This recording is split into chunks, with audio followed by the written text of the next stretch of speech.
आता आपण 9वी स्लाईड बघूया. मगाशी आपण 2 अप्रोचेस बघितले की मनुष्याच्या वर्तनाचा मानसशास्त्रज्ञांनी सिद्धांतकारांनी कसा विचार केला. एक आपण सायकोडायनॅमिक बघितला आणि एक आपण बिहेवियरल म्हणजे वर्तनावर आधारित असा बघितला. हे दोन्ही अप्रोचेस काही जणांना पटले नाहीत आणि त्यामुळे त्यांनी त्यांचे मनुष्य वर्तनाविषयीचे आणखी वेगळे सिद्धांत मांडले. त्यामध्ये एक आहे ह्युमनिस्टिक अप्रोच म्हणजे मानवतावादी सिद्धांत आणि दुसरा आहे बोधनिक म्हणजे कॉग्निटिव्ह अप्रोच. हे 2 महत्त्वाचे सिद्धांत किंवा अप्रोचेस किंवा दृष्टिकोन आहेत, ते थोडेसे जाणून घेण्याचा आपण इथे प्रयत्न करूया. हा ह्युमनिस्टिक अप्रोच मगाशी जसं आपण बघितलं की सायकोडायनॅमिकमध्ये फ्रॉइड आहे मुख्य आणि मग त्याला जोडून अन्य पण सिद्धांतकार आहेत, तसंच या ह्युमनिस्टिक अप्रोचमध्ये पण मूळचा जो सिद्धांत मांडला आहे, सुरुवात केली आहे ती कार्ल रॉजर्स यांनी केली आहे आणि त्याला धरून आणखीन पण काही लोकांनी आणखी थोडेफार बदल करून त्यांचे सिद्धांत मांडलेत आणि ते सगळे या मानवतावादी सिद्धांत या एका नावाखाली येणारे, एका गटाखाली येणारे असे सिद्धांत आहेत. पुन्हा एकदा वेळेच्या अभावी आपण फक्त या रॉजर्स म्हणजे पहिल्यांदा ज्यांनी सिद्धांत मांडला आहे त्याची महत्त्वाची सिद्धांतातली तत्त्व जाणून घेण्याचा प्रयत्न करूया, जेणेकरून मनुष्यवर्तन त्याच्या दृष्टिकोनातून कसं ठरतं हे आपल्याला कळेल. रॉजर्सचं असं म्हणणं होतं की सगळी माणसं मुळात चांगली असतात, प्रत्येक मनुष्य हा चांगलाच असतो, हे एक. नंतर प्रत्येक मनुष्य आपला विकास करण्याची धडपड करतो, हे त्याचं दुसरं तत्त्व होतं त्याच्या विचारांमधलं. आणि अतिशय चांगल्या म्हणजे कुठेच निगेटिव्ह असं काही नाही आहे या सिद्धांतामध्ये आणि त्यामुळे अत्यंत चांगल्या सकारात्मक अशा विचारातनं हा सिद्धांत पुढे जातो. आणि यात असं म्हटलं आहे त्यांनी की माणसांना मग प्रश्न का निर्माण होतात, माणसं चांगलीच असतात, विकासासाठी धडपड करत असतात. तर ते जे स्पष्टीकरण त्यांनी दिलं आहे ते असं आहे की जे काही त्यांना माणसांना जीवनामध्ये अनुभव येतात, या अनुभवांचा अर्थ लावताना तो अनुभव घेताना काहीतरी अडचणी येतात आणि त्या अडचणींमुळे मग त्याचा परिणाम माणसांच्या भावनांवर होतो. त्यांच्या स्वतःविषयी त्यांना कसं वाटतं, कमी वाटतं का, सेल्फ एस्टीम, स्व आदर ही एक संकल्पना ह्याच सिद्धांतामधून आलेली आहे की आपल्याला एखाद्यास आपल्याबद्दल कमीपणा वाटतो, कमी आहोत आपण इतरांच्या पेक्षा, न्यूनगंड असं बोलीभाषेत आपण म्हणतो, हा सेल्फ एस्टीममधनं येणारा असा मुद्दा आहे. तर ह्या सगळ्या त्याच्या कल्पना आहेत का रॉजर्सच्या, कार्ल रॉजर्स. तर त्याचं म्हणणं आहे की जर अनुभवांचा अर्थ लावताना चुकलो तर मग त्याचा परिणाम आपल्या भावनांवर आणि आपल्या स्वतःबद्दल काय वाटतं याच्यावर होतो आणि त्याच्यामुळे मग मनस्थिती बिघडू शकते. मग जर समजा सगळं जागेवर आणायचं असेल तर काय करायला पाहिजे, तर आपल्या व्यक्तिमत्वामध्ये काही थोडासा निगेटिव्ह भाग असणार, काही चांगला भाग असणार, हे समजणं आणि ते पूर्णतः स्वीकारणं याला रॉजर्सने खूप महत्त्व दिलं. आणि असं जर केलं, ज्या मनुष्याला जमतं की हो हे माझं असं आहे, हे निगेटिव्ह आहे पण त्याच्यामुळे मग मला आता खूप कमीपणा वाटतं, अशातला भाग नाही, मला जसं जमेल तसं थोडंसं मी सुधारायचा पण प्रयत्न करीन आणि हे माझं चांगलं आहे, अशा प्रकारचं जेव्हा मनुष्याला स्वीकारायला जमतं तेव्हा फार समस्या त्याच्या वर्तनामध्ये येत नाहीत. आणि त्यामुळे मग रॉजर्स जेव्हा केव्हा माणसांना त्यांच्या समस्येमधनं बाहेर काढायचा प्रयत्न करतो तेव्हा असं खूप टेक्निक्स वापरायची, हे करूया ते करूया, अशा प्रकारचं सिद्धांतामध्ये काही मांडलेलं नाही. त्यांनी असं म्हटलं की माणसांना स्वतःलाच आपलं सोल्युशन काढता येतं, त्यांचा तुम्ही चांगला श्रोता व्हा. त्यामुळे मग जे समस्या घेऊन येणारी जी माणसं असतात, क्लायंट्स असतात, त्यांना त्यांचे विचार आणि त्यांच्या भावना ह्यांचा शोध घ्यायला लावायचा. असं का वाटलं, असं कशामुळे झालं, मग आता तुला कसं वाटतं आहे वगैरे. आणि असं करत करत जेव्हा ते स्वतः व्यवस्थित शोध घेत जातात तेव्हा त्यांच्या प्रश्नाची उत्तरं त्यांनाच सापडतात, क्लायंट्सना. असं एक महत्त्वाचे असे सगळे विचार मुख्य सारांशाने असे सांगता येतील की जे रॉजर्स यांनी मांडले. पुढे आपण ह्याला धरून ती टेक्निक्स बघणार आहोत, कारण रॉजर्स यांनी काउन्सिलिंगचा असं म्हटलं तर सगळ्या प्रक्रियेचा पाया घातलेला आहे. त्या दृष्टीने जेव्हा टेक्निक्स बघायला सुरुवात करणार आहोत तेव्हा ही ह्युमॅनिस्टिक अप्रोचमधली टेक्निक्स आपण सर्वप्रथम बघू आणि मग बाकीची बघणार आहोत. आता हे दृष्टिकोन बघताना आणखी एक मुद्दा बघायचा आहे, तो म्हणजे कॉग्निटिव्ह अप्रोच, म्हणजे बोधात्मक, म्हणजे बोधन म्हणजे विचारात काय चाललेलं आहे. तर मनुष्याचे विचार चुकले की त्याचा परिणाम काय होतो की तो त्या एखाद्या प्रसंगाचा अर्थ कसा लावतो ते सगळं चुकतं. ते सगळं चुकलं की प्रतिक्रिया चुकतात, त्या चुकल्या की मग आणखी प्रश्न माणसाचे वाढतात. त्यामुळे जेव्हा मनुष्याच्याकडनं चुकीचं वर्तन घडतं किंवा समस्या त्याला येतात, तेव्हा त्याच्या मुळाशी त्याचे चुकीचे विचार हेच एक कारण असतं, असं या कॉग्निटिव्ह अप्रोचमध्ये म्हणजे बोधात्मक दृष्टिकोन सांगणाऱ्या लोकांनी हा मुद्दा एक मांडलेला आहे. थोडंसं नावं मी सांगता सांगता मगाशी बिहेवियरलचं नावामध्ये स्किनर आहे, बँडूर आहे, त्यांची नावं आठवण राहिली नाही, तर ती आपण महत्त्वाची नावं थोडी सांगते. तसं कॉग्निटिव्ह अप्रोचमध्ये ॲरॉन बेक आहे आणि अल्बर्ट एलिस आहे, ही 2 नावं खूप महत्त्वाची आहेत. आणि त्यांनी असं सांगितलं आहे की माणसाला जर बदलायचं असेल, त्याला समस्येतनं बाहेर काढायचं असेल, तर पहिल्या त्याच्या विचारांमधल्या चुका दुरुस्त करा. विचार बदलले की मग भावनिक प्रतिक्रिया, अर्थ लावणं हे सगळं बदलून मग समस्येमधनं बाहेर यायला त्याला मदत करता येईल. मला असं वाटतं की वामनराव पैंचं हे वाक्य आहे का की विचार बदला नशीब बदलेल, कधी रिक्षावर किंवा कुठे लिहिलेलं असतं.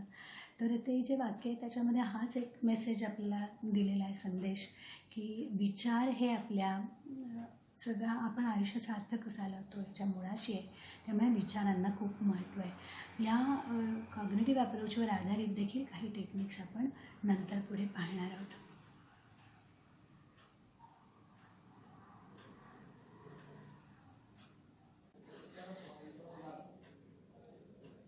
आता आपण 10वी स्लाईड बघूया.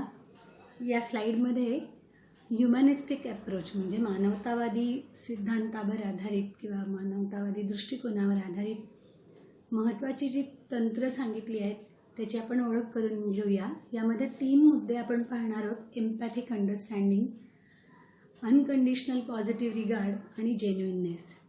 आता म्हटलं तर ही तंत्र आहेत आणि म्हटलं तर या कंडिशन्स बनलेल्या आहेत कुठल्याही समुपदेशनाच्या आवश्यक कंडिशन्स. खरं म्हणजे त्या आवश्यक कंडिशन्स म्हणून आधी सांगितलेल्या नाही आहेत.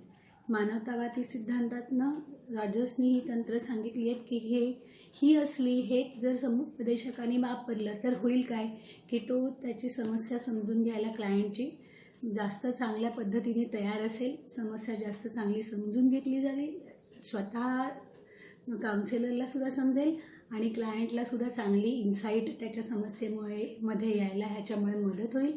आणि ते झालं तर म्हणजे त्यांनी असे वेगळं काही आणखीन नवीन काही करावं, त्याचे विचार बदलावे, त्याच्या भावना बदलाव्या असं काहीच म्हटलेलं नाही. आपण एक चांगला श्रोता व्हायचा क्लायंटचा समुपदेशकाने, आणि हा चांगला श्रोता होण्यातनंच त्यालाच त्याची समस्या अधिक चांगली उलगडत जाते आणि त्यातनं त्यालाच बाहेर येता येतं आणि त्याला स्वतःलाच त्याच्या समस्येचं उत्तर सुटतं किंवा सुचतं.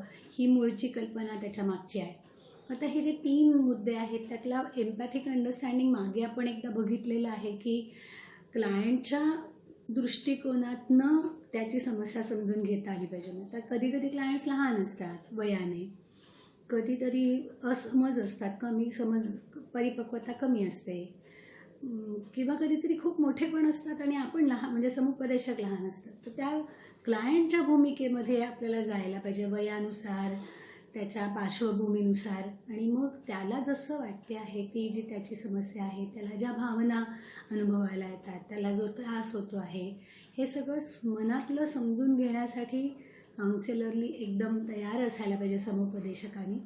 आणि त्यामुळे मग त्याला म्हणजे ते त्याला जेवढी समजेल जास्त चांगली. आता नुसतं समजली आणि आपल्याजवळ ठेवली तर उपयोग नाही. ह्या एम्पॅथिक अंडरस्टँडिंगमध्ये आणखी एक भाग छोटासा महत्त्वाचा आहे, तो म्हणजे आपल्याला समजली आहे हे त्याला क्लायंटला कळलं पाहिजे. आणि त्यामुळे मला समजू शकतं की तुम्हाला काय दुःख झालं असेल, मी कल्पना करू शकतो किंवा मी कल्पना करू शकते असं म्हटलं की होतं असं की हे जे एम्पॅथिक अंडरस्टँडिंग आहे म्हणजे आपल्याला त्याच्या भावना जास्त चांगल्या समजतात हे त्याला समजतं आणि तो मग आणखीन चांगलं मोकळेपणाने आपल्याशी बोलतो आणि त्यालाही त्याच्या भावना स्पष्ट होतात आणि आपल्याला सुद्धा म्हणजे काउन्सिलरला सुद्धा त्याचा प्रश्न समजून घ्यायला जास्तीत जास्त मदत होते. कधी कधी असं आपण शब्दबद्ध करतो की हा म्हणजे तुला असं म्हणायचं आहे किंवा तुला तेव्हा असं झालं. कधी कधी प्रसंग असा असतो की तेव्हा आपण शब्द कमी बोलले तर बरं. असं असतं की खूप दुःख असतं तर त्याच्या वेळेला मग आता आपण खूप बोलत बसलो तर ते बरं पण नाही दिसणार. त्याच्यामुळे काय प्रकारची समस्या घेऊन आला आहे क्लायंट, त्याच्या मनात त्यावेळेला कोणत्या भावना दाटून आल्यात, त्याच्याप्रमाणे त्याला योग्य अशा आपल्या काउन्सिलरच्या प्रतिक्रिया समुपदेशकाच्या असायला पाहिजेत. हे दोन्ही त्या एम्पॅथिक अंडरस्टँडिंगमध्ये येतं. दुसरं आहे अनकंडिशनल पॉझिटिव्ह रिगार्ड. कंडिशन कुठली घालायची नाही, बिना अट असं त्याच्याबद्दल आपल्याला रिगार्ड म्हणजे आदर वाटला पाहिजे समुपदेशकाला.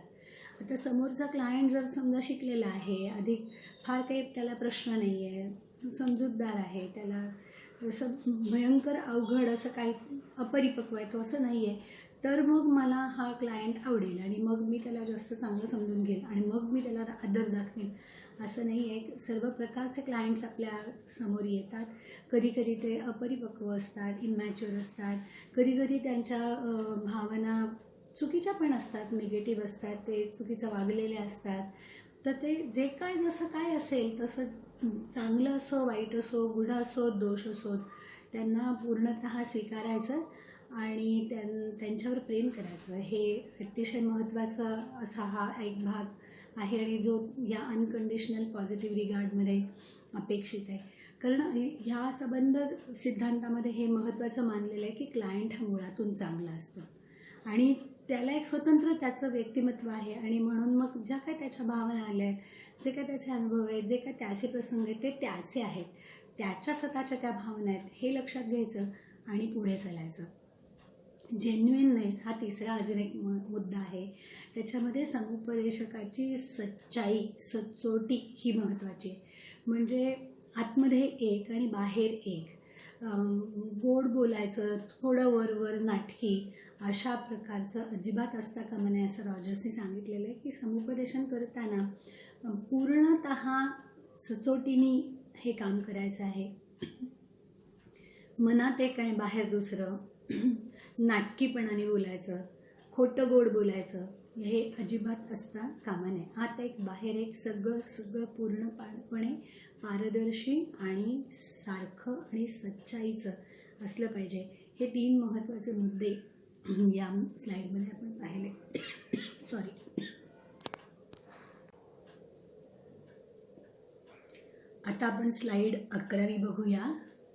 यामध्ये वर्तनाधारित जी तंत्र आहेत त्यामध्ये त्यातल्या काही महत्त्वाच्या तंत्रांचा आपण परिचय करून घेऊया. वर्तनाधारित दृष्टिकोनामध्ये बरीचशी तंत्र सांगितलेली आहेत. सगळी तर बघणं कठीण आहे, पण जी महत्त्वाची 4 आहेत ती मी आता थोडं स्पष्ट करण्याचा प्रयत्न करते. तुम्ही मागे आपण जे बघितलं ते तुम्हाला आठवत असेल की वर्तनवादी दृष्टिकोनामध्ये असं सांगितलं आहे बिहेवियरल अप्रोचमध्ये की मनुष्याच्या वर्तनावर बक्षीस आणि शिक्षा यांचा खूप परिणाम होतो आणि बक्षिसाच्या योगाने हवं ते वर्तन घडवून आणता येतं आणि शिक्षेच्या योगाने नको असलेलं वर्तन आपल्याला कमी करता येतं. तर ह्या एका महत्त्वाच्या मुद्द्याला धरून वर्तनवादी शास्त्रज्ञ क्लायंटचं वर्तन बदलण्याचा प्रयत्न करतात आणि त्यासाठी खूप वेगवेगळी तंत्र त्यांनी सुचवलेली आहेत. त्यातली 4 जी आपण बघणार आहोत त्यातलं एक आहे सिस्टमॅटिक डिसेन्सिटायझेशन. तर ह्याचं मराठी नाव पण अवघड आणि इंग्रजी नावही तसं रोजच्या वापरामध्ये नसतं कोणाच्या बोलण्यामध्ये. मराठी नाव आहे पद्धतशीर अवेदनशीलन. पद्धतशीररित्या केलं जातं आणि अवेदन म्हणजे जे काही सेन्सिटिव्हिटी वाटत असते ती सेन्सिटिव्हिटी कमी करत न्यायचं असं.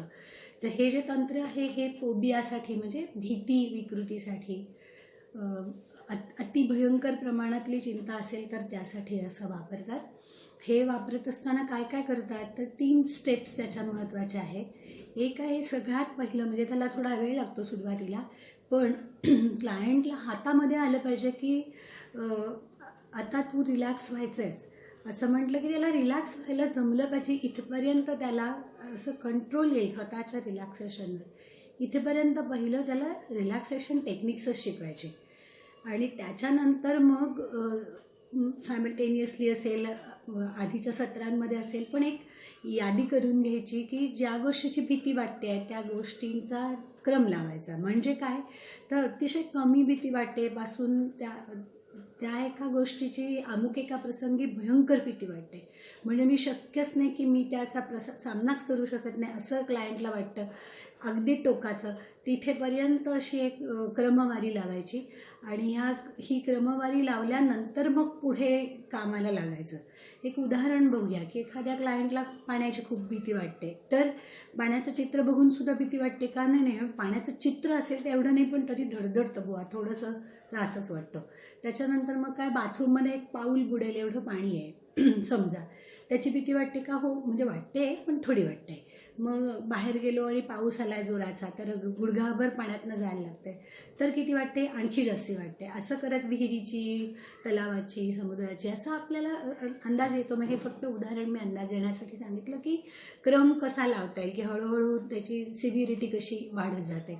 त्यालाच विचारायचं अर्थातच क्लायंटला की कोणत्या सिच्युएशनची तुला खूप जास्त भीती वाटते आणि सगळ्यात कमी त्यातलं कोणतं. आणि मग ह्या सगळ्यात कमीपासून सुरुवात करायची आणि हळूहळू त्याला पुढच्या क्रमाने पुढे येणाऱ्या प्रसंगाकडे नेत जायचं.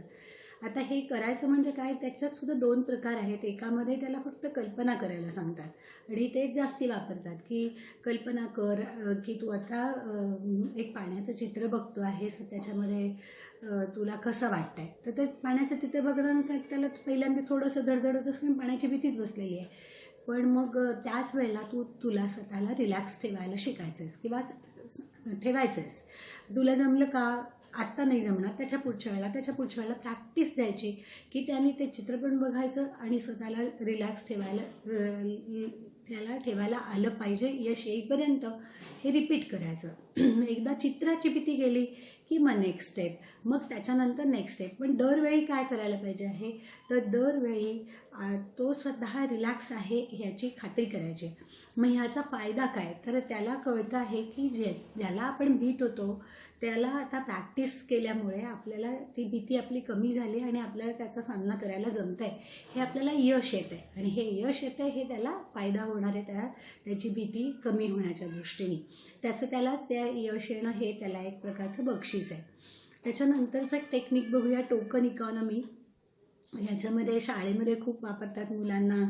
हल्ली शाळांमध्ये स्टार देतात, वहीवर देतात, कधीतरी पेनाने हातावर काढतात वगैरे, आईस्क्रीम काढतात, केक काढतात. हल्ली काय काय नवीन आयडिया शिक्षक वापरत असतात लहान मुलांच्या शाळांमध्ये. तर त्याच्यामध्ये त्यांनी जर चांगल्या प्रकारचं वर्तन केलं तर हे तुला आम्ही बक्षीस म्हणून दिलं, असं अगदी प्रायमरी लेवलला.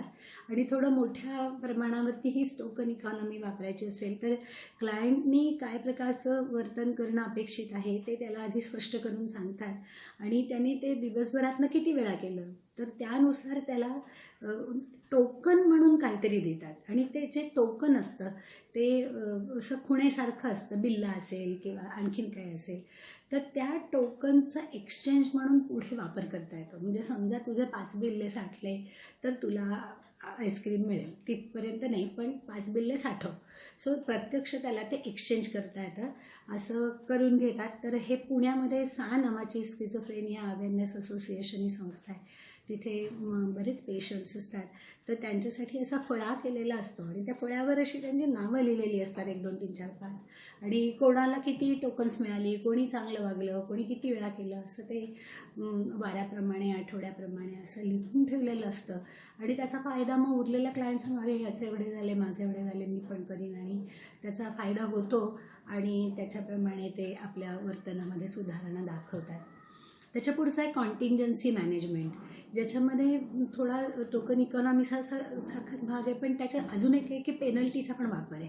तर मग त्याच्यात म्हणजे काय करायचं तर कॉन्ट्रॅक्ट करायचं क्लायंटबरोबर. त्याच्यासाठी काय करतात तर मग म्हणजे दोन्ही कसं की बक्षीस पण आणि पेनल्टी म्हणजे शिक्षा पण. तर क्लायंटकडून त्याला जे वर्तन बदलायचं आहे त्याच्यासाठी एक कॉन्ट्रॅक्ट करून घेतात की तू हे कॉन्ट्रॅक्ट साईन कर, जसं काय एखादं करार त्याच्यावर स्वाक्षरी करावी. आणि मग समजा उदाहरणार्थ सिगरेट सोडायचं ठरवलं आहे, तर मग एवढे दिवस मी सिगरेट ओढली नाही, त्याच्याचकडनं थोडे पैसे घेतलेले असतात. समजा 10,000 रुपये त्याच्याकडनं घेतलेले असतात, त्याच्यात त्याला समुपदेशकाला काहीच घ्यायचं नसतं. पण समजा तुला असे एवढ्या महिन्यामध्ये हे सोडवायचं आहे व्यसन, तर हेच तुझेच 10,000 आहेत, त्याच्यातले समजा 500 रुपये किंवा 1,000 रुपये प्रमाणे तुला दर महिन्याला मिळतील, प्रोव्हायडेड तू हे केलंस तर. आणि उलटं जर तुझ्याकडनं सिगरेट ओढली गेली तर मात्र तुझे जे पैसे आहेत ते तुला देणार नाही. अशी छोटी पेनल्टी आहे, त्यात काही फार मोठी पेनल्टी नव्हे, पण त्याचा सुद्धा उपयोग होतो. तर ह्याला आपण कॉन्टिन्जन्सी मॅनेजमेंट टेक्निक असं म्हणतो, ज्याच्यामध्ये बक्षीस आणि शिक्षा असं दोन्हीचा वापर करतात. आत्तापर्यंत हे डायरेक्ट बक्षीस आणि शिक्षाच्या वापराची आपण ही 2-3 उदाहरणं बघितली. आणि मॉडेलिंग म्हणजे काय, अनुकरणात्मक अध्ययन असं म्हणूया, की अनुकरणातून शिकायचं. तर काउन्सेलर कशा प्रकारचं वर्तन क्लायंटने केलं पाहिजे ह्याचं प्रत्यक्ष वर्तन करून दाखवतो आणि त्यातनं क्लायंट शिकतो. तर आता इथे आपल्याला असं वाटेल की मग इथे काय बक्षीस आहे आणि किंवा शिक्षा आहे. तर शिक्षा तर नाहीच, पण बक्षिसाचा संबंध इनडायरेक्ट आहे. म्हणजे काय की अशा प्रकारचं वर्तन केलं असता फायदा होतो, याला फायदा झाला त्याला फायदा आला, मला पण होईल. सो हे आपण लहान मुलं तर खूपच अनुकरणातनं शिकतात. आपणही मोठी माणसं काही प्रकारचं अनुकरण नक्की करत असतो. आणि की जे आपल्याला कळते की अशा प्रकारचं वर्तन केल्याने हा फायदा होतो. तर इथे हा फायदा होतो हे वाटणं जे आहे हेच एक प्रकारचं बक्षीस आहे. आणि त्याच्यातनं मग बदल करता येतो क्लायंटच्या वर्तनामध्ये.